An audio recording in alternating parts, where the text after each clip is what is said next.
Before she became known as the Saint of the Impossible, Saint Rita of Cascia was simply a woman who loved deeply, suffered quietly, and believed fiercely in the power of God. This is her story, a story of pain, miracles, forgiveness, and unshakable faith.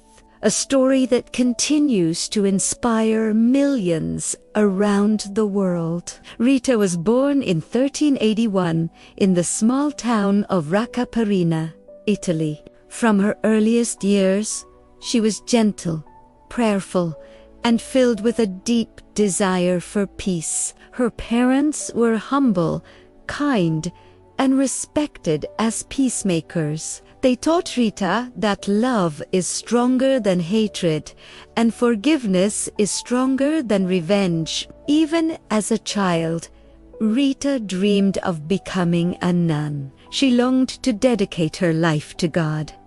But life did not unfold the way she hoped. Her parents arranged a marriage for her, a decision common in those times. Rita married Paolo Mancini, a man known not for kindness, but for a violent temper, anger, and pride. The early years of their marriage were filled with suffering. Paolo was harsh and often cruel. Rita endured insults, rage, and deep emotional pain, but she never responded with bitterness. Instead, she prayed constantly, asking God to soften her husband's heart. Through years of humiliation, Rita remained a pillar of faith. She served Paolo with love, protected her home with patience, and raised their 2 sons with tenderness. Little by little, her gentleness broke through Paolo's anger. Slowly, he began to change. Rita's compassion healed what anger had destroyed.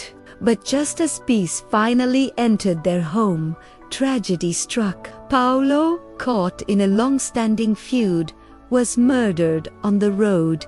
His violent death shattered Rita's heart, and soon another heartbreak followed. Her 2 sons, consumed by anger, wanted revenge for their father's death. Rita begged them to forgive, to choose peace instead of bloodshed. But rage had blinded them. They refused to listen.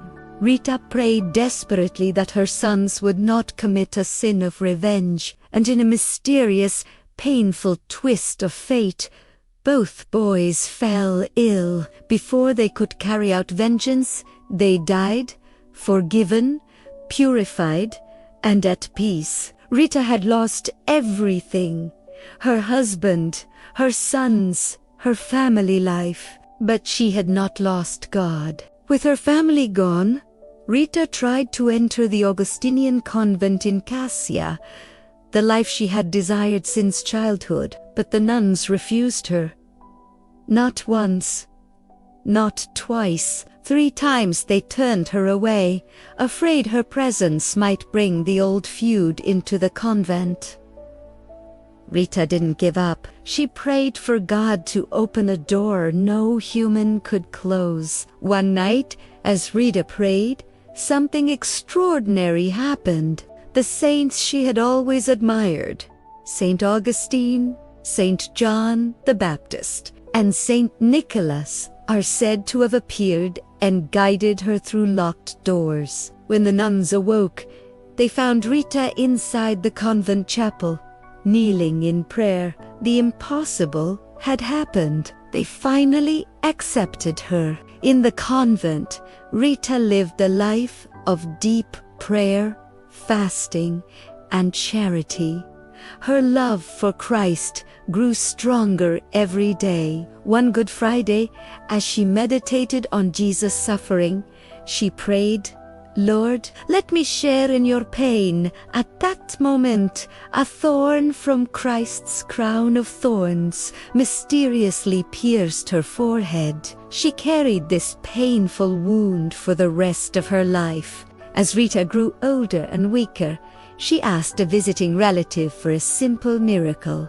Bring me a rose from my old garden. But it was the middle of winter. Everything was frozen. Yet, when the relative arrived home, a single blooming rose stood shining in the snow. It was the final miracle God gave his faithful servant. Rita died peacefully in 1457. For centuries, she has been known as the Saint of the Impossible because her life was proof that God can turn suffering into strength, pain into purpose, and despair into miracles. Her story invites us to forgive, to hope, and to believe even when everything seems impossible.